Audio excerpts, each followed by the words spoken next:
అందరికీ నమస్కారం.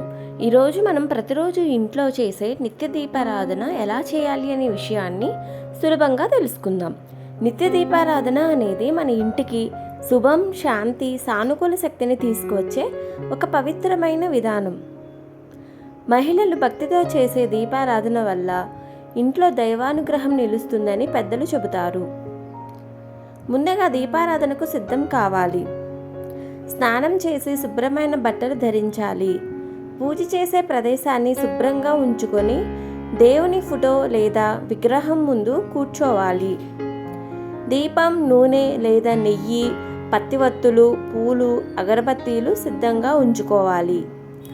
పూజ చేసేటప్పుడు మనసు ప్రశాంతంగా ఉండడం చాలా ముఖ్యం. ఇప్పుడు దీపాన్ని వెలిగించాలి. దేవుని నామాన్ని స్మరించుకుంటూ భక్తితో దీపాన్ని వెలిగించాలి. దీపం వెలిగించే సమయంలో నెమ్మదిగా ఇలా చదవాలి: శుభం కరోతి కళ్యాణం ఆరోగ్యం ధన సంపద శత్రుబుద్ధి వినాశాయ దీపజ్యోతి నమోస్తుతే. ఈ శ్లోకం చదవడం వల్ల ఇంట్లో ఉన్న ప్రతికూల శక్తులు తొలగిపోతాయి. దీపం వెలిగించిన తర్వాత దేవునికి నైవేద్యం సమర్పించాలి. నైవేద్యంగా పండ్లు, పాలు, చక్కెర, బెల్లం లేదా ఇంట్లో తయారు చేసిన ప్రసాదం ఏదైనా అర్పించవచ్చు.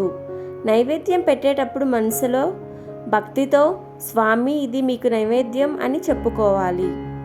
నైవేద్యం సమర్పించిన తరువాత కొద్దిసేపు మౌనంగా నిలబడి దేవుణ్ణి ప్రార్థించాలి. నైవేద్యం అనంతరం నామస్మరణ చేయాలి. ఓం నమః శివాయ లేదా ఓం శ్రీ మహాలక్ష్మియే నమః అనే మంత్రాలను 5 లేదా 11 సార్లు జపించవచ్చు. ఇది మనసుకు ప్రశాంతతను, మన ఇంటికి శుభాన్ని కలిగిస్తుంది. రోజంతా మనం చేసిన తప్పులను క్షమించమని కోరుకుంటూ మంచి బుద్ధిని ప్రసాదించమని ప్రార్థించాలి. ఇప్పుడు హారతి ఇవ్వాలి. కర్పూరం లేదా దీపంతో దేవునికి హారతి ఇస్తూ భక్తితో ప్రార్థించాలి.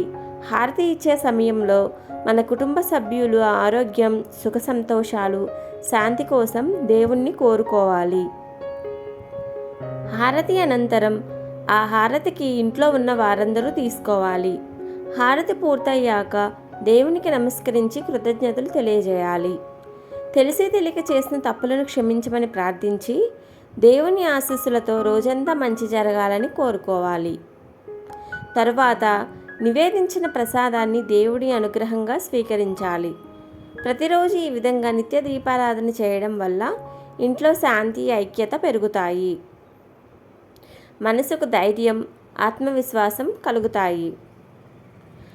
మహిళలు భక్తితో చేసే దీపారాధన కుటుంబానికి ఒక రక్షణ కవచంలా ఉంటుంది. ఈ వీడియో మీకు నచ్చితే లైక్ చేయండి.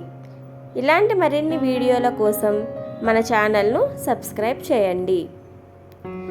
శ్రీమాత్రే నమః.